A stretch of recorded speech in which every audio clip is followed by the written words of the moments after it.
हमने जहां तक पढ़ लिया था occupational hazards of agriculture workers कि जो एग्रीकल्चर वर्कर्स है वहां उनकी जो ऑक्यूपेशन है उसमें किस प्रकार के हजार्ड्स उन्हें हो सकते हैं, किस प्रकार के हेल्थ हजार्ड्स वहां पाए जाते हैं। अब हम नेक्स्ट आगे पढ़ने वाले हैं ऑक्यूपेशनल डर्मेटाइटिस। तो ऑक्यूपेशनल डर्मेटाइटिस देखिए क्या है कि दीज इंक्लूड डर्मेटाइटिस मींस यहाँ जो डिजीजेस रहेंगी वो किससे रिलेटेड रहेंगी, हमारी स्किन से रिलेटेड रहेंगी। ओके, तो स्किन से रिलेटेड हम जब डिजीज देखेंगे तो कौन कौन सी हैं, these include dermatitis, eczema, folliculitis, urticarial, ulcers and even cancers of the skin.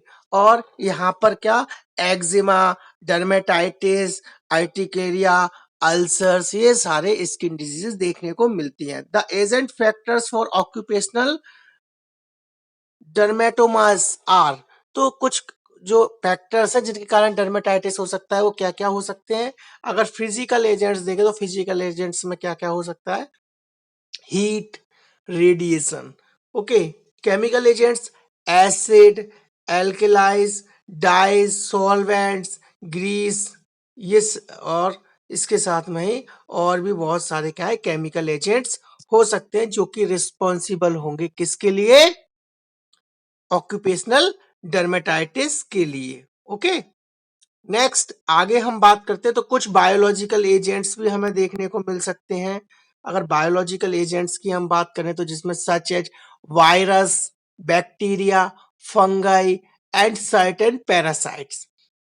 Okay, plant products में बात करें तो कुछ ऐसे प्लांट्स होते हैं जिनकी लीव्स, फ्रूट्स, फ्लावर्स, वेजिटेबल्स ये क्या करते हैं, स्किन को इरिटेट करते हैं और स्किन के रिगार्डिंग जो भी स्किन से रिगार्डिंग या स्किन से रिलेटेड जो भी डिजीजेस हैं वो वहां हमें कॉज कर सकते हैं। ठीक, सेंसिटाइजिंग एजेंट्स की बात करें तो these agents act as allergen such as, और ये जो एजेंट्स होते हैं एज अ एलर्जन जिन्हें बोल सकते हैं उस तरह ये वर्क हमारी स्किन पर या हमारी बॉडी में करते हैं। Like photo developing materials, formalin, insecticides etcetera. Insecticides है, फॉर्मेलिन है और साथ में ही जो फोटो डेवलपिंग मटेरियल्स हैं वो भी क्या करते हैं, वो एक सेंसिटाइजिंग एजेंट की तरह हमारी स्किन पर, हमारी बॉडी पर काम करते हैं और डर्मेटाइटिस कॉज कर सकते हैं। ठीक, अब हम बात करने वाले हैं accidents in the industries.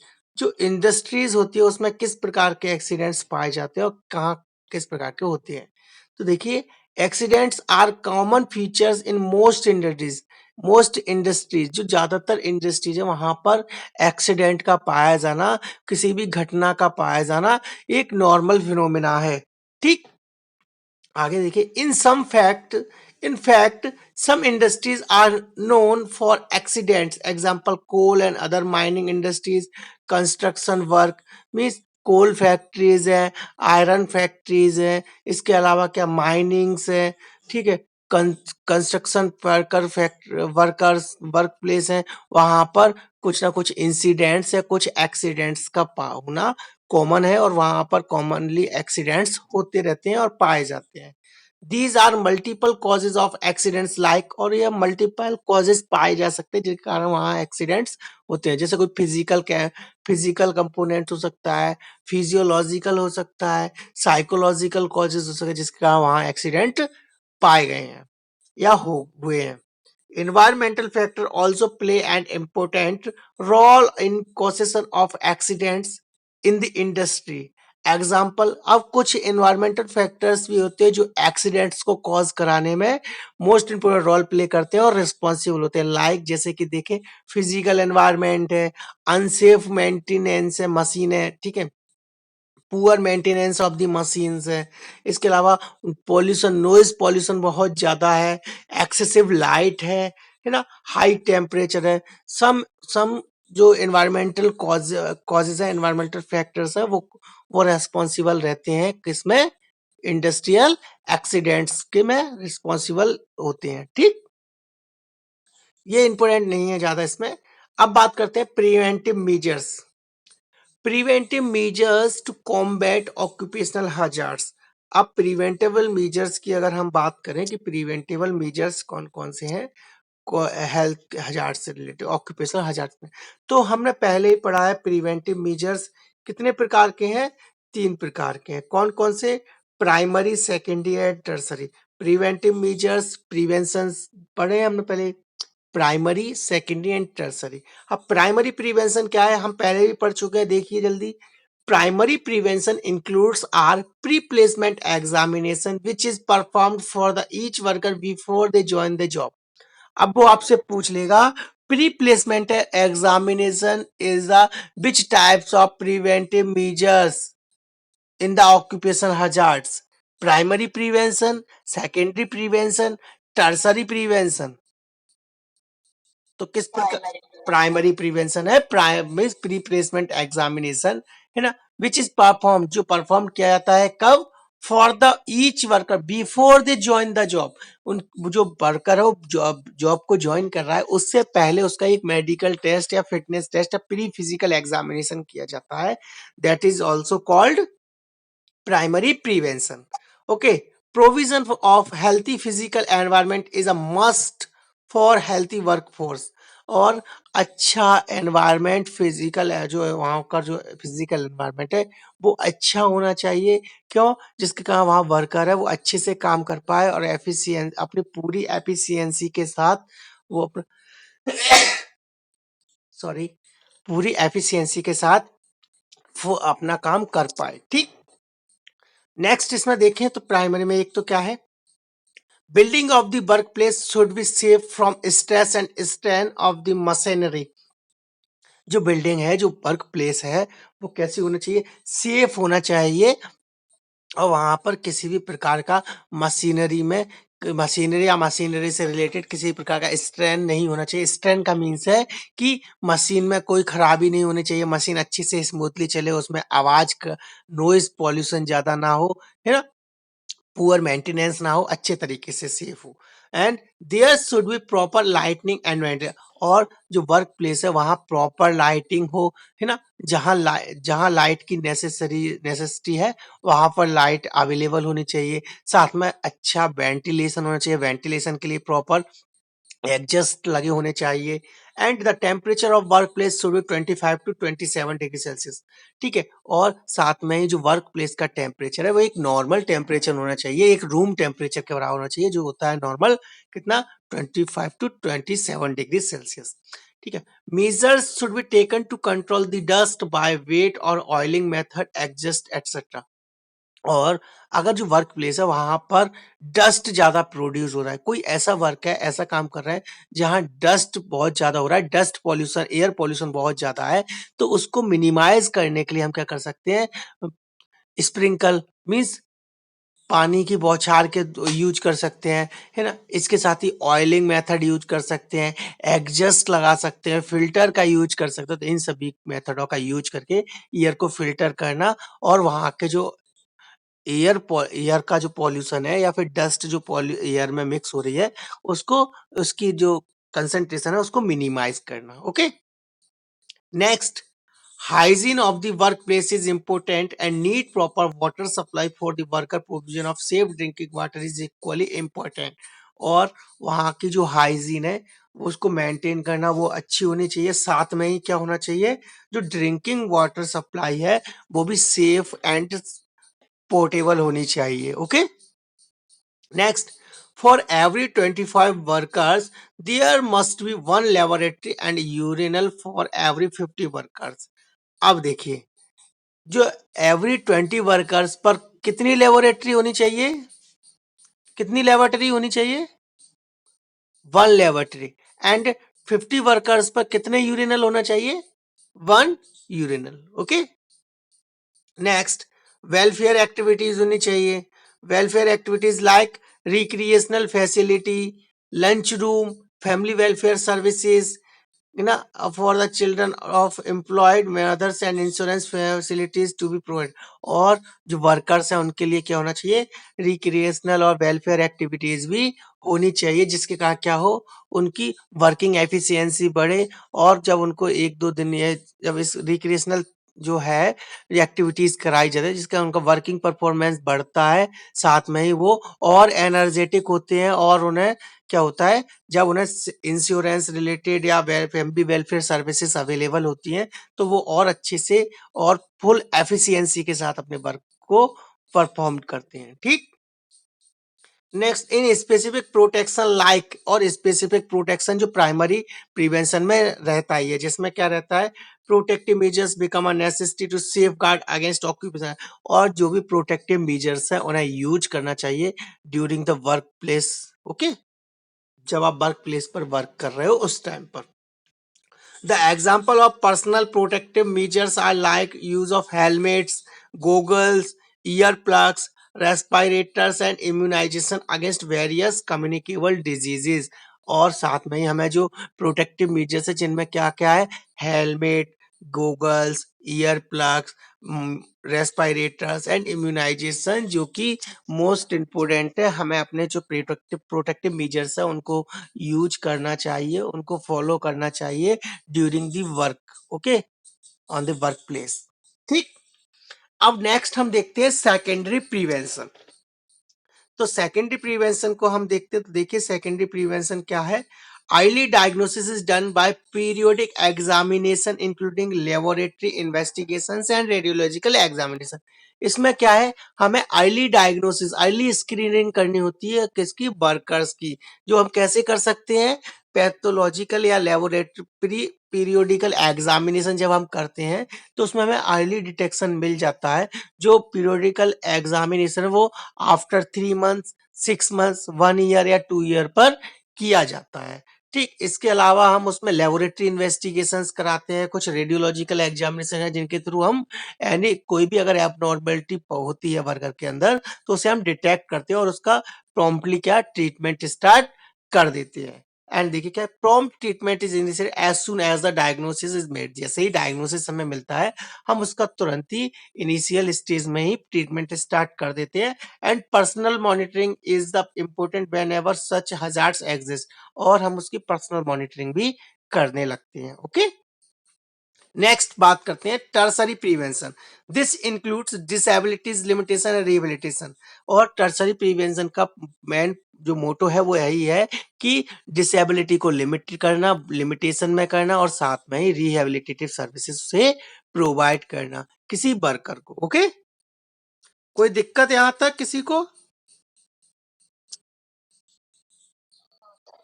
Okay, अब हम पढ़ने वाले हैं कुछ लेजिस्लेटिव मीजर्स।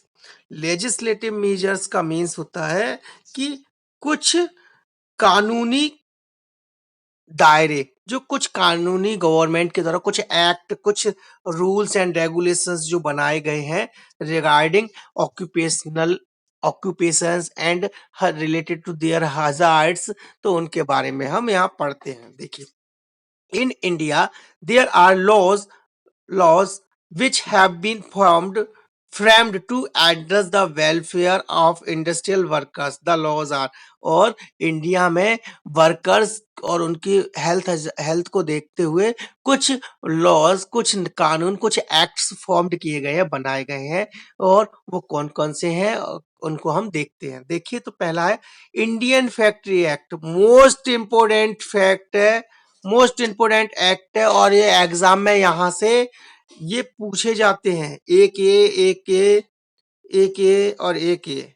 ओके, तो इन लॉज को आप बहुत अच्छे से याद रखें, इनकी सन याद रखें जो कि पूछी जाएगी। इंडियन फैक्ट्री एक्ट कब आया था, किस सन में आया था? 1948 के अंदर। ओके, अब नेक्स्ट देखिए, नेक्स्ट है family pension and deposit linked insurance fund act. आपने देखा होगा जो वर्कर्स काम करते हैं उनका इंश्योरेंस होता है कि नहीं, या फिर उनका जो फंड है वो कटता है कि नहीं। Okay, next mines act, next tea plantation act, और द मिनिमम एज एक्ट, ये भी किस सन में आया था? मिनिमम एज एक्ट में कितनी उम्र होनी चाहिए बच्चे की, कम से कम वर्कर की कितनी होनी चाहिए? पक्का 18 है या 14 से ऊपर होना चाहिए? 14 से कम साल का नहीं होना चाहिए। बताओ 18 है या 14 है?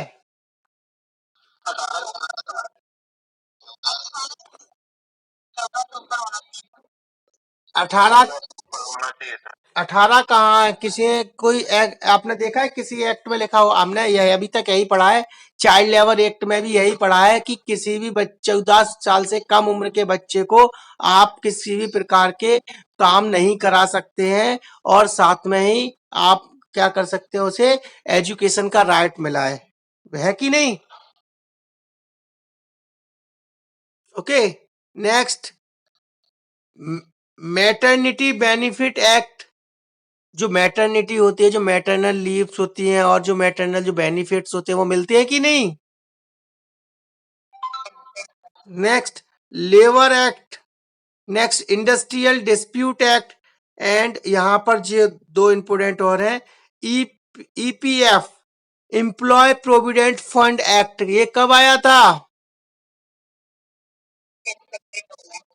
1952 में। और ESI act, employ state insurance act, ESI, ये कब आया था? 1923 में। ओके, अब यहां तक किसी को कोई दिक्कत?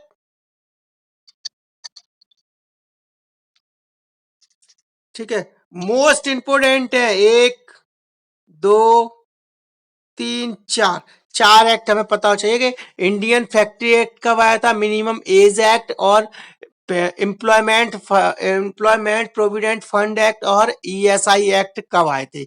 ये 4 एक्ट हमें पता होना चाहिए, इनकी सन पता होना चाहिए, एग्जाम में पूछे जाते हैं, मोस्ट इंपोर्टेंट है। ओके, अब इसके अलावा इसमें कुछ है क्या?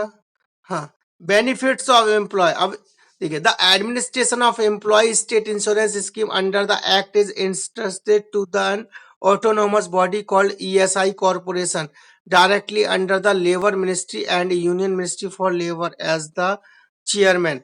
अब आपसे वो पूछ लेगा, एम्प्लॉय स्टेट इंश्योरेंस जो स्कीम है, एम्प्लॉय स्टेट इंश्योरेंस स्कीम है या एक्ट है, वो किस प्रकार की संस्था है? गवर्नमेंट, नॉन गवर्नमेंट, ऑटोनोमस, या फिर none of these?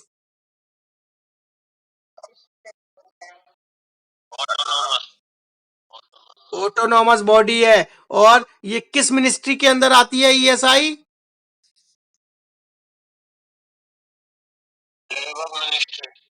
Labour ministry and union ministry for labour. ठीक है, यहां से क्वेश्चन बन सकता है, याद रखना। अब देखिए, बेनिफिट्स क्या होते हैं एम्प्लॉयज को? मेडिकल बेनिफिट मिलता है इसके अंदर, सिकनेस बेनिफिट मिलता है, मैटरनिटी बेनिफिट मिलता है, डिसेबिलिटी बेनिफिट मिलता है। ओके, आपकी बीमारी से संबंधित सभी आपको बेनिफिट्स मिलते हैं, चाहे वो मेडिकल बेनिफिट हो, सिकनेस बेनिफिट हो, मैटरनिटी बेनिफिट हो, और चाहे डिसेबिलिटी बेनिफिट हो। ओके, इसके अलावा डिपेंडेंट्स बेनिफिट मिलता है, फ्यूनरल एक्सपेंसेस मिलता है, और रिहेबिलिटेशन अलाउंसेस मिलता है। अब इन पॉइंट्स को आप बहुत अच्छे से याद रखें कि एम्प्लॉय को किस प्रकार के बेनिफिट्स मिलते हैं। ओके, इनमें से वो क्वेश्चन पूछ सकता है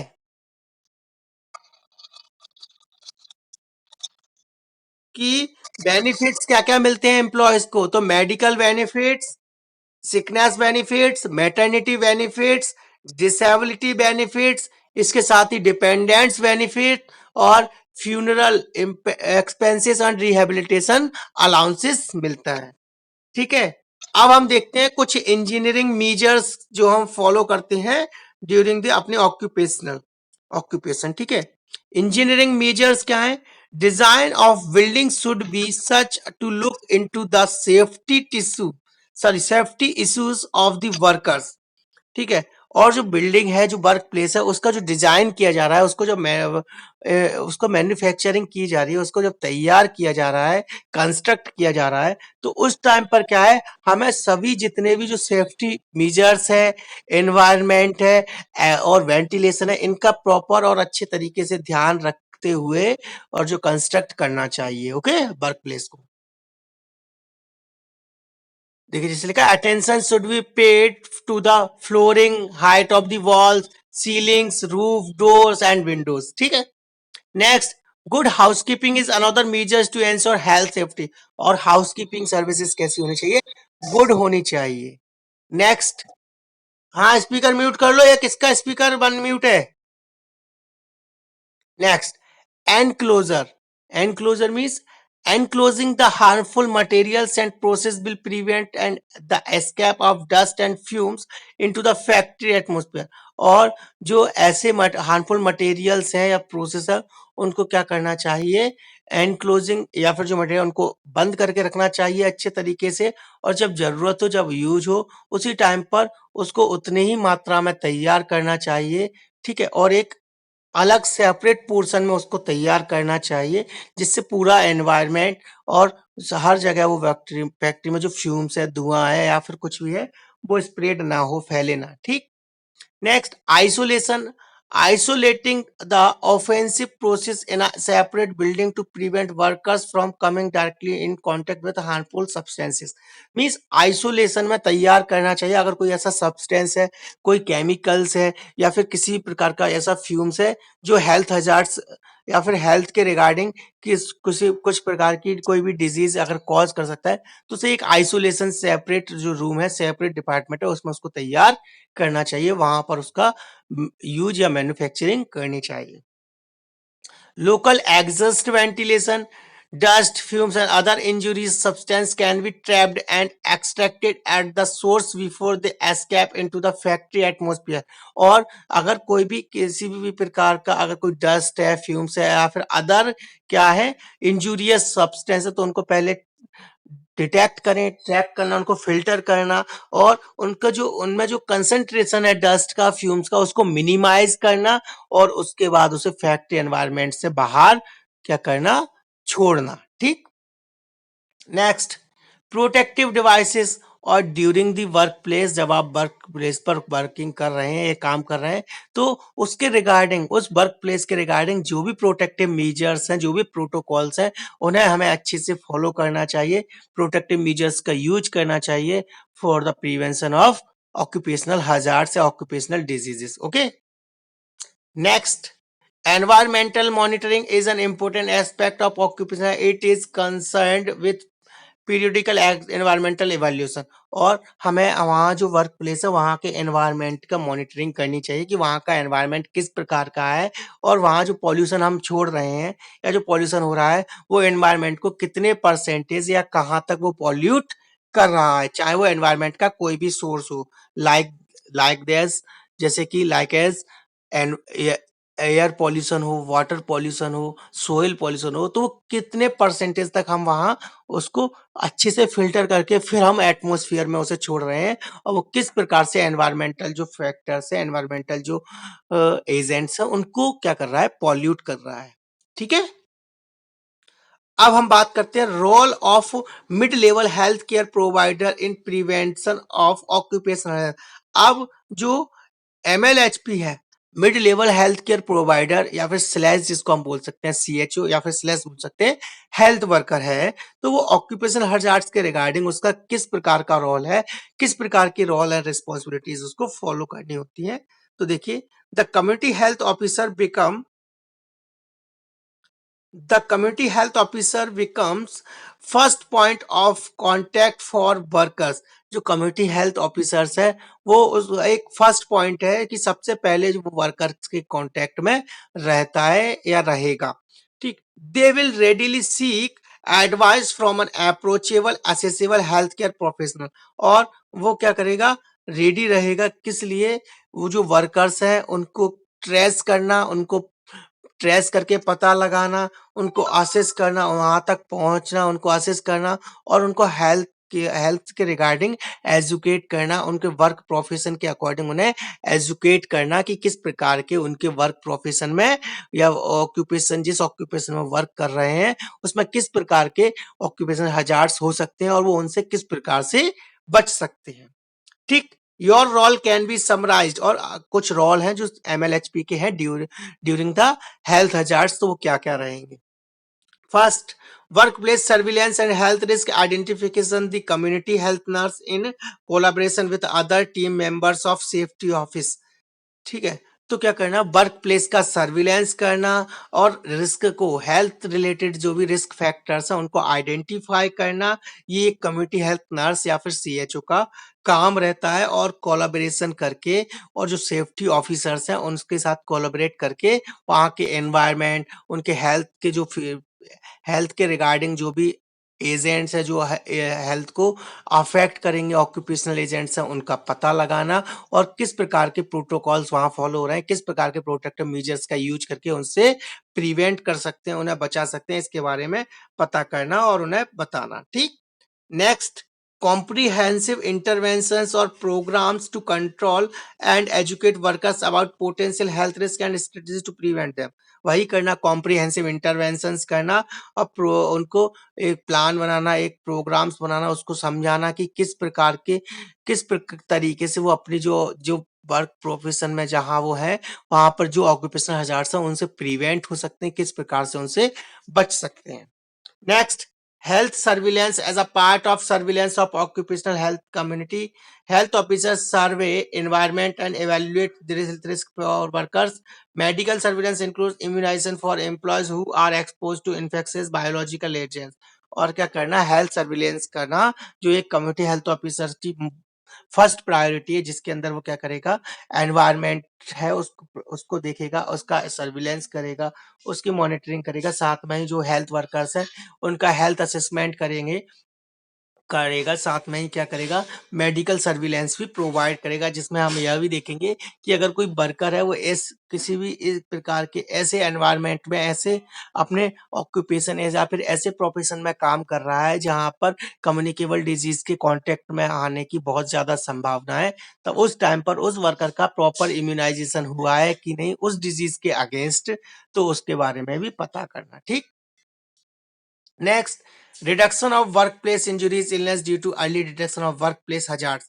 और क्या करना, इनिशियल स्टेज शुरुआत में ही जो ऑक्यूपेशनल जो वर्क है वहां पर काम कर रहा है, तो वर्क प्लेस एनवायरनमेंट को जब वो असेस करेगा तो उसके रिगार्डिंग जो भी रिस्क फैक्टर्स हो सकते हैं, किस प्रकार की हेल्थ इंजुरीज हो सकती हैं, उनको डिटेक्ट करना और उसको रिडक्शन करना और मिनिमाइज करना। ठीक है, next, health promotion and protection is also an important responsibility of occupational health nurse by modifying the behavior of individual groups and encouraging them to accept responsibility to the matters which affects their health and which can be controlled. और क्या करना, health को promote करना and protect करना from the health hazards. Okay, आगे देखिए, next हम देखें क्या है, तो enhance the employees wellbeing bye gaining knowledge of the risk factor. और जो एम्प्लॉय है उनको एनहेंस कर और जो एम्प्लॉयज है उनकी नॉलेज को बढ़ाना, उनको हेल्थ एजुकेशन देना regarding their profession, their occupation and risk factors. Okay, next, primary care provide करना। अगर किसी भी प्रकार का कोई भी इंसिडेंट, कोई भी घटना होती है, तो जैसे ही हम एज सुन एज कोई भी डिटेक्शन करते हैं किसी भी प्रकार का, अगर एबनॉर्मलिटी हमें वर्कर की हेल्थ के रिगार्डिंग हमें मिलती है, तो हमें प्रॉम्प्टली ट्रेंड और क्या करना है, प्राइमरी केयर देना, उसे स्टार्ट कर देना है, फर्स्ट एड उसे प्रोवाइड करना है एंड फिर देखना है कि अगर वो रेफरल है तो उसको रेफर करना है। ठीक है, next, appropriate treatment, referral, follow up to facility and, ये मैंने बता ही दिया। नेक्स्ट, काउंसलिंग करना, पेशेंट जो जो वर्कर्स है उसकी काउंसलिंग करना, उसको काउंसलिंग देना। ठीक, और उसको बताना कि किस प्रकार के वो जो ऑक्यूपेशनल हजार्ड्स उसको लग सकते हैं, जो उसका ऑक्यूपेशन है उसके रिगार्डिंग, और उनसे वो किस प्रकार से बच सकता है, किस प्रकार के प्रोटेक्टिव मेजर्स स्ट्रेटजीज को यूज करके फॉलो करके वो अपने आप को सेफ रख सकता है। ठीक, next, rehabilitation and case management, और क्या करना, जो वर्कर्स है उसका रिहैबिलिटेशन करना, रिहैबिलिटेटिव सर्विसेज से प्रोवाइड करना। ठीक, यहां तक किसी को कोई प्रॉब्लम है, कोई दिक्कत है क्या?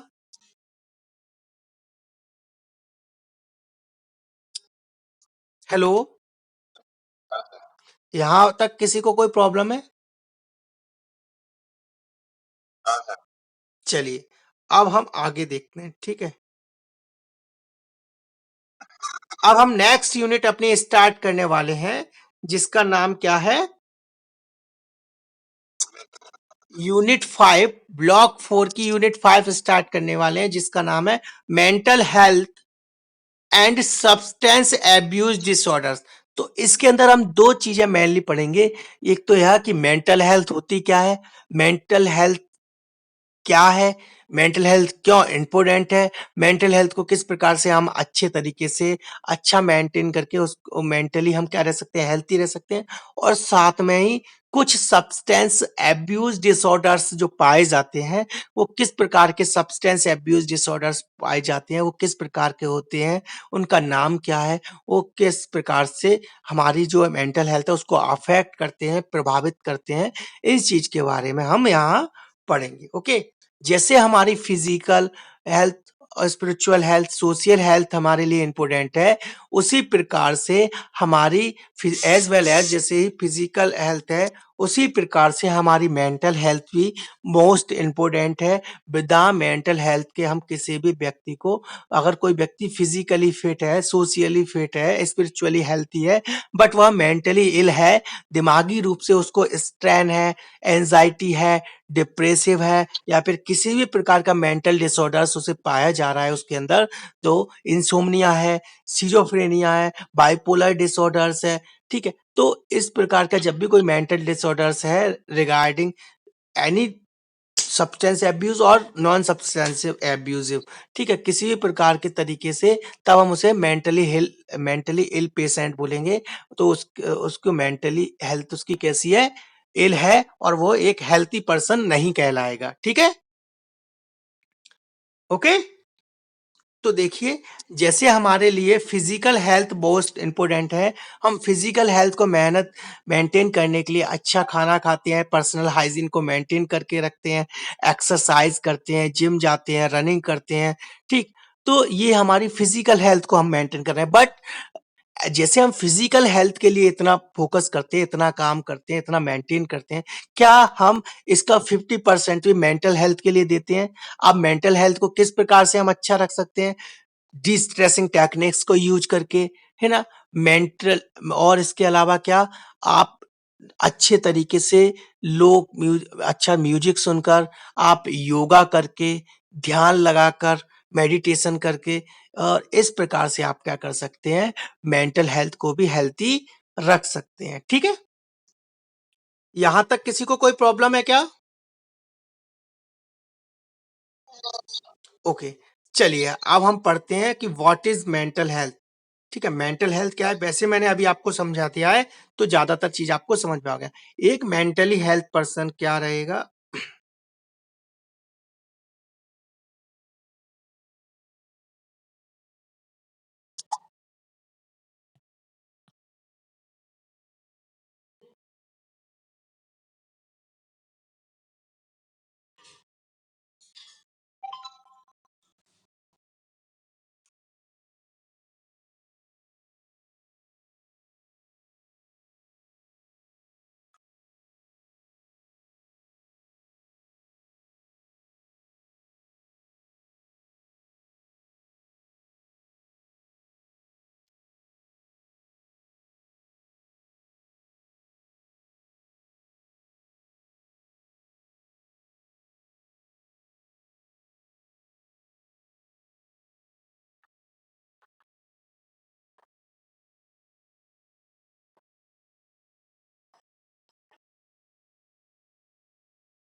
भी लोग आ गए, स्टार्ट करें हम।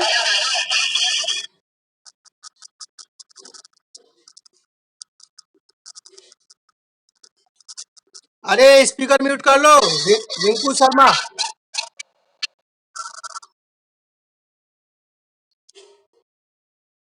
चलिए स्टार्ट करें, सभी लोग आ गए। चलिए अब हम पढ़ने वाले हैं कि मेंटल हेल्थ है क्या। तो देखिए WHO के अकॉर्डिंग अगर देखें, WHO क्या बोलता है कि मेंटल हेल्थ क्या है। आप यहाँ पर मेंटल हेल्थ की डेफिनेशन याद रखें, वो आपको डेफिनेशन दे सकता है और पूछ सकता है कि ये किसकी डेफिनेशन है। तो आपको बहुत अच्छे से याद रखना है कि मेंटल हेल्थ की जो WHO के अकॉर्डिंग जो मेंटल हेल्थ की डेफिनेशन है वो क्या है। देखिए mental health is a state of wellbeing, is a well-being in which every individual realize his or her own potential, can cope with the normal stresses of life, can work productively and fruitfully, and is able to make a contribution to her or his community। Means एक mental health किसे बोल सकते हैं। Mental health एक एक एक इस प्रकार एक स्टेट है, एक अवस्था है, एक कंडीशन है जो वेलबींग दिखाती है, किसी व्यक्ति को स्वस्थ बताती है। कब? अगर वह व्यक्ति which every individual realize his और हर ऑन पोटेंशियल, वो क्या करता है अपनी खुद की जो पोटेंशियल है, उसकी क्षमता है, उसको उसमें रियलाइज करता है। उसे पता है कि उसकी कितनी क्षमता है, वह कितनी कैपेसिटी के साथ किस काम को कहां तक कर सकता है। And cope with can cope with the normal stresses of life, और जो नॉर्मल लाइफ में जो स्ट्रेस आता है, जो स्ट्रेसर्स होते हैं जो हमें स्ट्रेस देते हैं, वो अपनी वो नॉर्मल लाइफ में आने वाले पर डे जो स्ट्रेसेस आ रहे हैं, उन स्ट्रेस को उनके साथ कोऑपरेट करता है, उनको डील करता है और वर्क करता है, काम करता है अच्छे तरीके से, प्रोडक्टिव एंड फ्रूटफुली। और साथ में ही क्या करता है, एक अपना कंट्रीब्यूशन देता है अपनी कम्युनिटी के लिए, और कम्युनिटी में एक एक्टिव पार्टिसिपेशन देता है। ये एक मेंटल हेल्थ की डेफिनेशन है। ओके, मेंटली हेल्थी पर्सन कौन होता है? जो क्या करता है, हु नोज, क्या किसको नोज होना चाहिए, उसे रियलाइज होता है अपनी खुद की हिज एंड हर पोटेंशियल, है ना, strength, and can cope with daily normal life stress, और वो अपनी डेली लाइफ में जो स्ट्रेस है उसको कोऑपरेट कर पाता है, उसके साथ अच्छे से डील कर पाता है, और साथ में ही एक पॉजिटिव या एक्टिव पार्टिसिपेशन रहता है उसका अपनी कम्युनिटी के अंदर। और यही क्या है, एक मेंटल हेल्थ की क्या है, डेफिनेशन है। ओके, अब देखिए mental health needs are being recognized as an integral component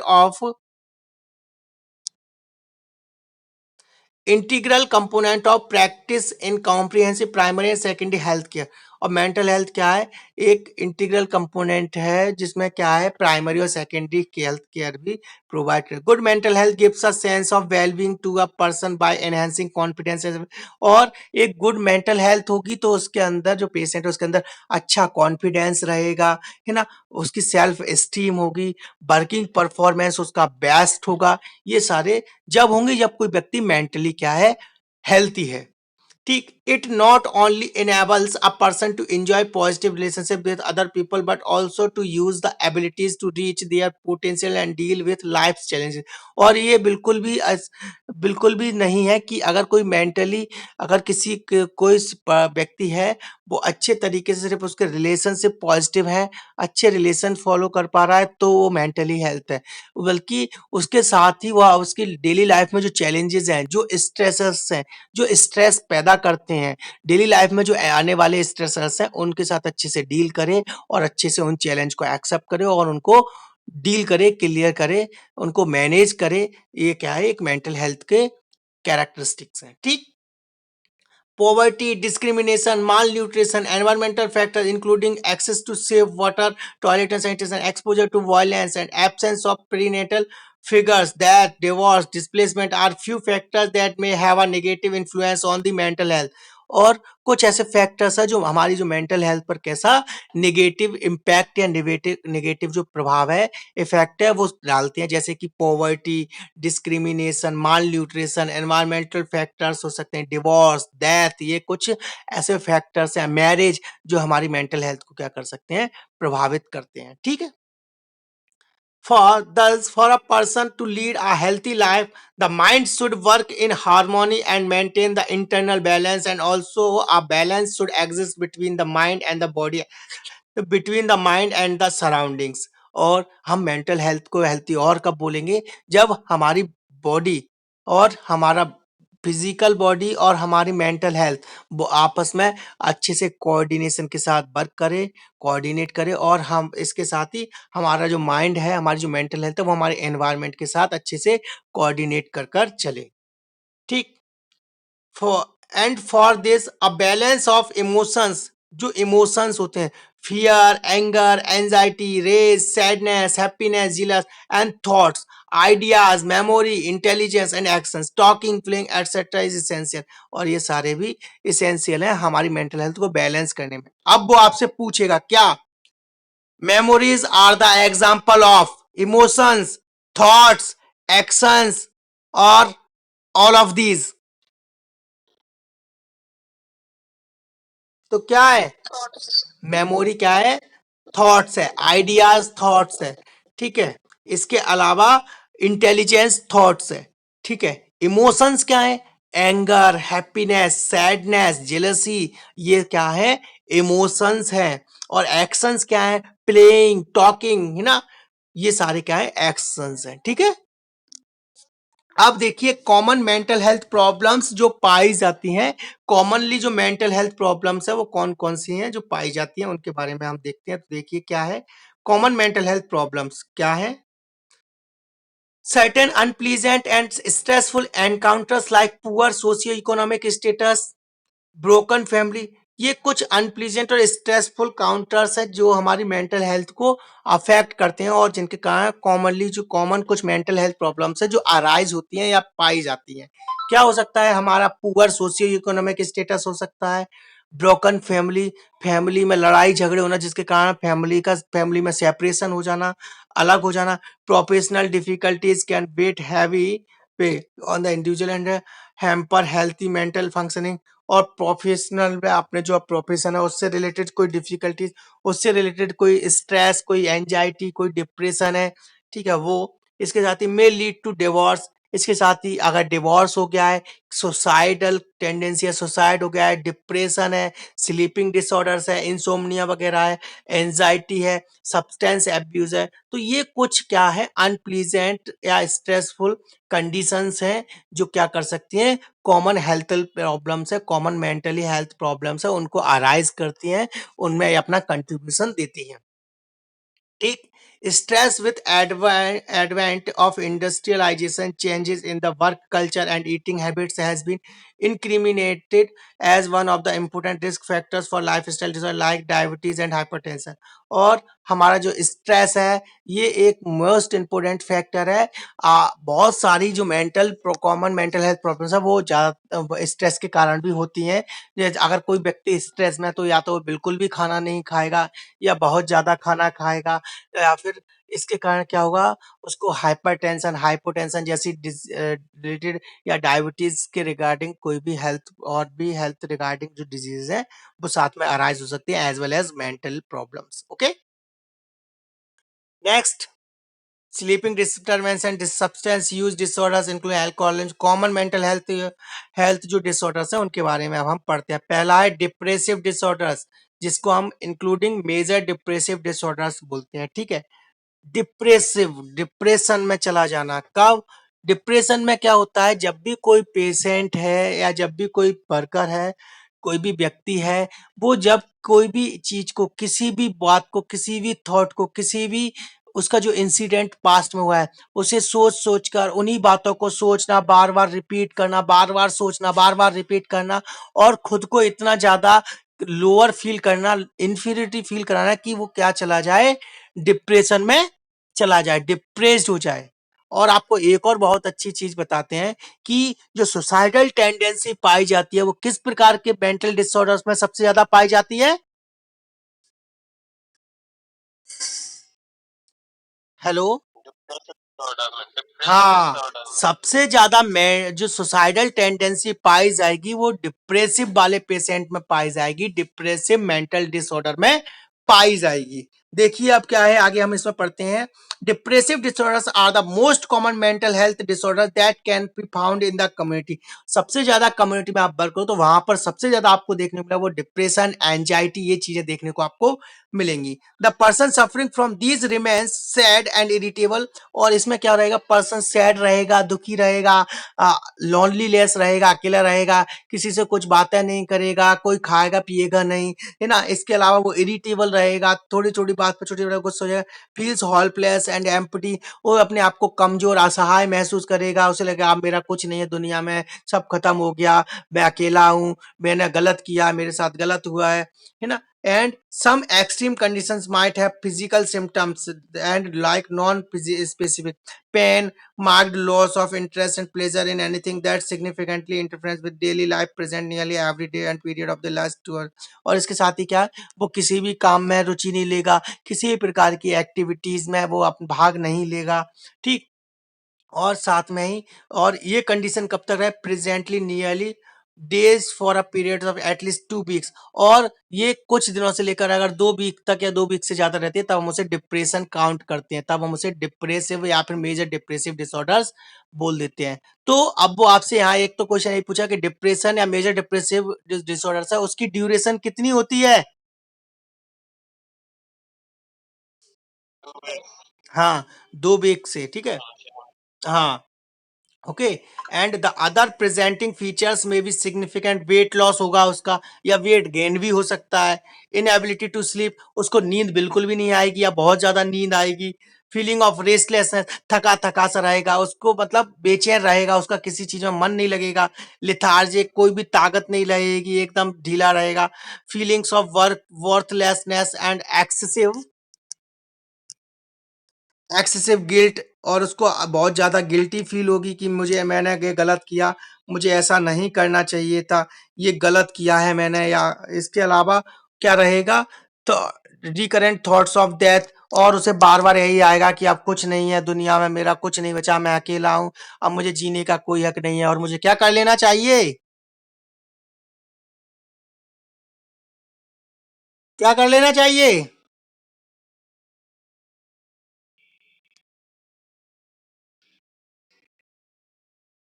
suicide attempt.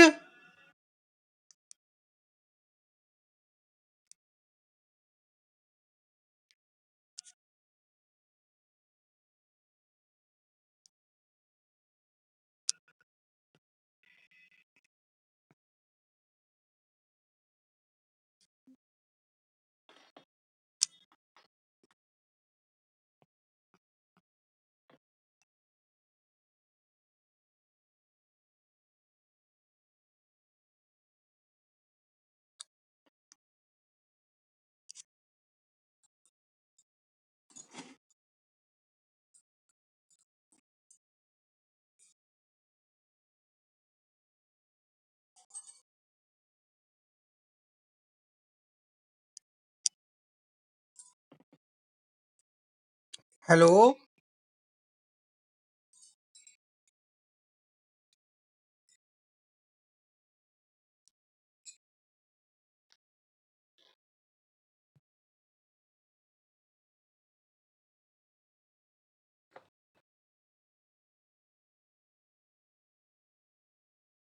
Hello, सभी को आवाज आ रही है?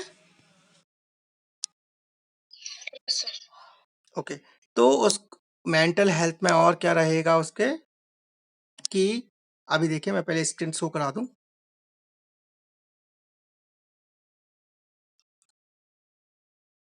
और साथ में उसे क्या रहेगा, उसमें क्या पाई जाएगी, सुसाइडल टेंडेंसी पाई जाएगी, ठीक है। Next, however suicidal thoughts और plans called for an immediate attention wherein in the patient should be immediately contracted and referred to a skilled and trained counselor at a local crisis center। और अगर जैसे ही आपको पता चलता है कोई व्यक्ति डिप्रेशन में है, डिप्रेसिव है और उसमें सुसाइडल टेंडेंसी पाई जाती है या फिर वो सुसाइड अटेम्प्ट कर सकता है, तो आपको जैसे ही पता चलता है या फिर वो मेजर डिप्रेशन में है तो तुरंत ही आप किसी अच्छे काउंसलर को ढूंढें और उससे काउंसलिंग कराएं उसकी। ठीक है। In children and adolescents, females youth have been seen to be able 3 times more likely to be predisposed as against males to experience depressive illnesses।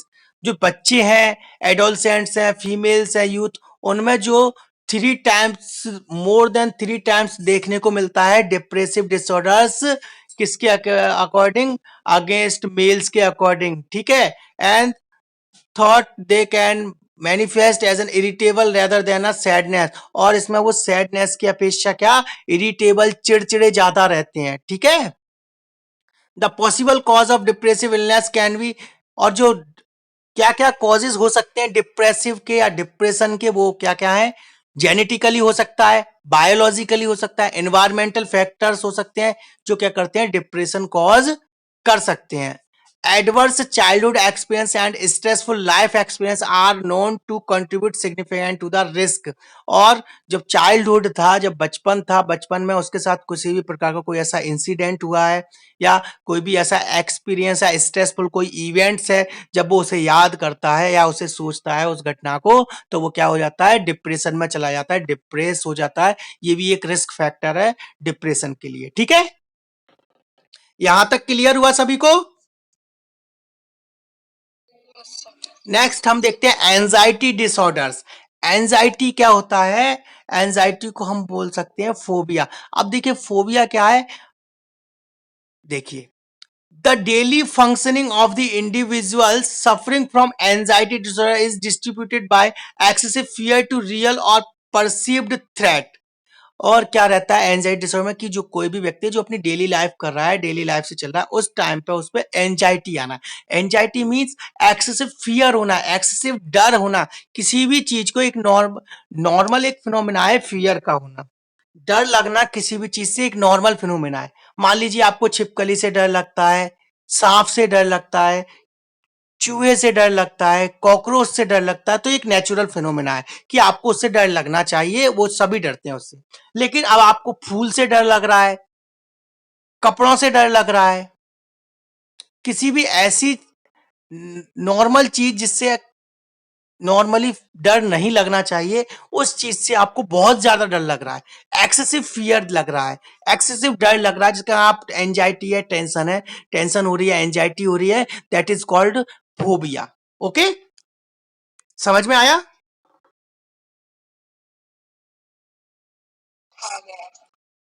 Phobia किसे कहते हैं? देखिए, these disorders can range from specific fear, किसी भी चीज से एक specific fear होना, डर लगना, जो एक नॉर्मल फिनोमिना नहीं है। फियर लगना, डर लगना एक नॉर्मल फिनोमिना है कि हमें डर लगता है किसी चीज से, तो वो एक नॉर्मल फिनोमिना है कि यहाँ फियर हो सकता है। लेकिन एक्सेसिव फियर होना, एक्सेसिव डर लगना, जिसके कारण एंजाइटी हो जाना, टेंशन में आ जाना बहुत ज्यादा, है ना, that is called fear. Okay, समझ में आया? Phobia. And such as the fear of height, flying और public speaking, to more generalized feelings of worry and tension। Anxiety disorder typically develop in childhood and persistent to adolescent. और ये anxiety disorders कब develop होता है, mainly कब ज्यादा पाया जाता है, किस अवस्था में डेवलप होता है? चाइल्डहुड एज में डेवलप होता है, फिर वो परसिस्टेंट लगातार बना रहता है एडोलसेंट एज में भी। ठीक है, एडल्टहुड में भी। ठीक है। And specific anxiety disorders include GAD, generalized anxiety disorder, GAD आपने पढ़ा होगा, generalized anxiety disorders, panic disorders, घबरा जाना बहुत जल्दी, सेपरेशन एंजाइटी डिसऑर्डर्स, किसी भी चीज को लेकर अगर आपने उससे बोला कि नहीं आज क्या तुम मोबाइल नहीं चलाओगे, मोबाइल से नहीं खेलोगे, अब उसको इसी को लेकर बड़ी टेंशन हो गई, बड़ी एंजाइटी हो गई, जबकि एक नेचुरल फेनोमेना है, इसमें कोई एंजाइटी होनी नहीं चाहिए। अब उससे वो बहुत ज्यादा एंजाइटी, बहुत ज्यादा टेंशन हो गई उसे कि नहीं, मैं मोबाइल के बिना कैसे रहूंगा, मोबाइल के बिना तो मुझे कुछ होता ही नहीं है, समझ में आया? Specific anxiety disorder.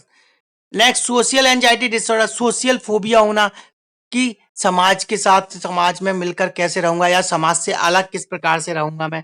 Life time phobia and generalized anxiety disorder are the most prevalent among adolescents between the age of 13 to 18 years and usually first appear around 11 age।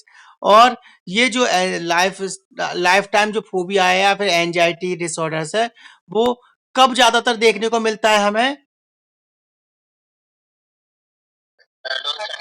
Adolescent age में। और मैंने बताया था एडोलसेंट एज में देखने को मिलता है, उसके बाद ये एडल्टहुड में परसेंटेजली पाया जाता है। ठीक। Most of the anxiety disorder are caused by a combination of. अब क्या क्या कॉजेज हो सकते हैं, क्या क्या रिस्क फैक्टर्स हो सकते हैं जिसके कारण एंजाइटी डिसऑर्डर्स होता है? तो जेनेटिकल हो सकता है, ठीक है। इसके अलावा क्या हो सकता है? जेनेटिकल हो सकता है, बायोलॉजिकल हो सकता है, एनवायरमेंटल फैक्टर्स हो सकते हैं, and adverse childhood experience may also contribute to risk for developing anxiety. और साथ में ही चाइल्डहुड के एक्सपीरियंसेस या कोई लाइफ इवेंट्स हो सकते हैं जिनको वो बार बार अगर सोचता है तो जिसके कारण भी उसे एंजाइटी हो सकती है। ठीक है। जैसे कोई बच्चा है, बचपन से वो अपनी माँ से दूर रहा है, फिर उसे 11-12 साल का हुआ, तब उसे फिर दोबारा से माँ मिल गई, वह माँ के साथ रहे। अब आप दोबारा उससे बोलो कि उसको जैसे ही पता चलता है कि उसकी माँ उससे दूर जा रही है, कहीं जा रही है, तो उसको जैसे ही उसे पता चलता है कि उसकी माँ उससे दूर जाने वाली है, तो उसको उसके रिगार्डिंग क्या होने लगती है? फिर से उसे एंजाइटी होने लगती है ना, उसे डर लगने लगता है कि मैं माँ के बिना कैसे रहूंगा, पहले भी माँ नहीं थी, तो वो उसको कहीं जाने नहीं देगा। समझ में आया?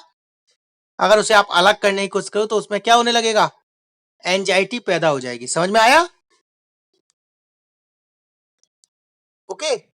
अब हम नेक्स्ट जो देखते हैं वो है attention deficit hyper activity disorder, ADHD. पहला क्वेश्चन वो आपसे यही पूछेगा, what is the full form of ADHD? ADHD का पूरा नाम क्या है? अटेंशन, हाँ, attention deficit hyper activity disorder. ठीक है। अब वो आपसे पूछ सकता है एडीएचडी किस प्रकार का डिसऑर्डर है?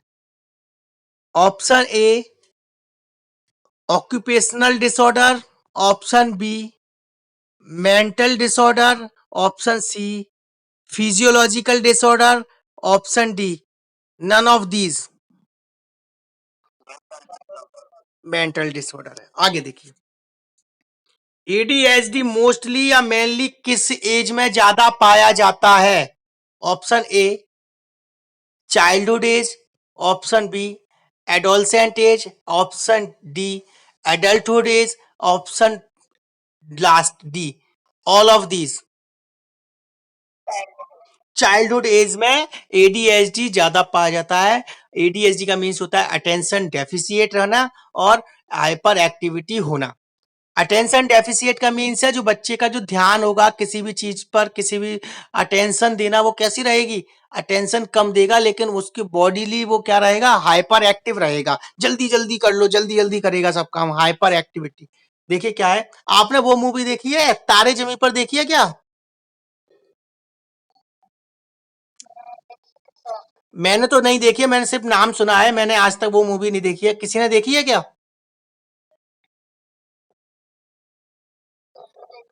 तो उसमें क्या रहता है, बच्चा जो रहता है, क्या रहता है उसके अंदर? जब आमिर खान भी रहता है, वो टीचिंग करता है, तो उसका पढ़ाई में मन नहीं लगता है ना, बाकी की क्रिएटिविटी शायद वो करता है, ऐसा ही तो है ना? देखिए, तो इसमें देखिए क्या है, अब जैसे एडीएचडी में, ADHD is one of the more common mental disorder diagnosed among children and occurs 4 times as often among boys than girls. अब पहली बात तो ये सबसे ज्यादा ये चिल्ड्रन में पाया जाता है, चिल्ड्रन में डायग्नोज किया जाता है, and occur 4 times as often among boys than girl. और ये किस में ज्यादा देखने को मिलता है? गर्ल्स की अपेक्षा बॉयज में ये ज्यादा देखने को मिलता है। कितने टाइम्स ज्यादा मिलता है? 2 times, 3 times, 4 times, 10 times? 4 times. Okay. Next, a child suffering from ADHD is less attentive in class and cannot focus on the task given and or has difficulty in controlling behavior and is usually hyperactive. और जो ऐसे बच्चे होते हैं उनकी जो attention power होती है वो कैसी होती है, कम होती है ना। वो अच्छे से कंसंट्रेट नहीं कर पाते, अटेंशन नहीं दे पाते क्लासरूम में या कहीं भी फोकस नहीं करते हैं। लेकिन साथ में और क्या रहता है, डिफिकल्टी होती है उन्हें कंट्रोल, बिहेवियर को कंट्रोल करने में अपने में। और वो साथ में ही कैसे होते हैं, हाइपर एक्टिव होते हैं। ये भी काम जल्दी कर लो, ये भी जल्दी कर लो, जल्दी जल्दी कर लो सब, है ना। ठीक है। Thus, usually complaints of teachers and parents of children suffering from ADHD is that they have difficulty in sitting through for completion of given task and interacting with other children। जैसे कि एक टीचर अपने जो उसके parents है उसको complain करते हैं कि आपका जो बच्चा है उसमें वो सही से बैठ ही नहीं पाता, बैठता ही नहीं है ज्यादा टाइम क्लासरूम में, और ना ही वो बच्चों के साथ उसका इंटरेक्शन ज्यादा है, ना ही उसको कोई हम टास्क दे तो वो टास्क कंप्लीट करता है पूरा। ठीक। And thus these are poor performance in the school, और उसका परफॉर्मेंस कैसा है स्कूल के अंदर, पुअर है। Okay. Thus, a child suffered from ADHD may have one or more of these: inattention, hyperactivity, and impulsivity. In isolation or combination, inattentive children may have trouble paying close attention to details, make careless mistakes in school work। और साथ में ही ऐसे बच्चों पे हमें ज्यादा attention, ध्यान देने की जरूरत होती है और हमें उसको देखना होता है कि वो किस प्रकार की एक्टिविटीज कर रहा है, किस प्रकार के काम कर रहा है। साथ में ही क्या रहता है, हमें और क्या करना होता है, उसे स्कूल वर्क कैसा है, उसकी मिस्टेक्स कैसी हैं, केयरलेस कितना है, इस चीजों को भी देखना होता है। Are easily distracted, have difficulty in completing home assignment as they soon get bored with the given task। और वो डिस्ट्रैक्ट हो जाता है जल्दी ही, किसी भी काम को करने से एकदम उसका मन हट जाएगा, काम नहीं करेगा। साथ में ही वो क्या करेगा, कोई भी काम, कोई भी टास्क कंप्लीट ही नहीं करेगा, बोर हो जाएगा जल्दी। ये चीजें उसके अंदर पाई जाती हैं। दीज चिल्ड्रन टॉक एक्सेसिवली, और ऐसे बच्चे बोलते बहुत ज्यादा, जल्दी जल्दी बोलेंगे, बहुत सारा बोल जाएंगे। Run about in the class, class से भाग जाएंगे, एस्केप कर जाएंगे। And find difficulty in sitting still, और उन्हें बिठाल के रखना हर चीज में बड़ा कष्ट पड़ता है। उन्हें आप ज्यादा टाइम तक एक जगह बिठाल कर नहीं रख पाओगे, कोई भी टास्क दोगे वो अच्छे से कंप्लीट नहीं करेंगे, भागने की पड़ती है उन्हें वहां से। The teachers find them impatient as have trouble waiting for their turn, and thus they might blurt out with premature answers to questions put forth and may interrupt conversations frequently। और उससे कुछ पूछो कुछ बताएंगे, जल्दी जल्दी बोल जाएगा, आधा अधूरा बोलेगा। ठीक। Adults with ADHD are often extremely distractible and have significant difficulties with organization। ठीक है। नेक्स्ट आगे देखिए क्या है इसमें। और the genetic predisposition has been observed in the case of ADHD, और ज्यादातर जो एडीएचडी के केस बनते हैं वो जेनेटिकली पाए जाते हैं, जेनेटिकली देखने को हमें मिलते हैं। एनवायरमेंटल रिस्क फैक्टर्स में इंक्लूड, इसके साथ ही एनवायरमेंटल फैक्टर्स भी हो सकते हैं, जैसे लो बर्थ वेट है, स्मोकिंग है, अल्कोहल है, या ड्यूरिंग प्रेगनेंसी, या एक्सपोजर टू लेड है, या history of child mall treatment है। ये भी कुछ रिस्क फैक्टर्स या कॉजेज हो सकते हैं एडीएचडी के। ओके, यहां तक किसी को कोई दिक्कत, कोई प्रॉब्लम?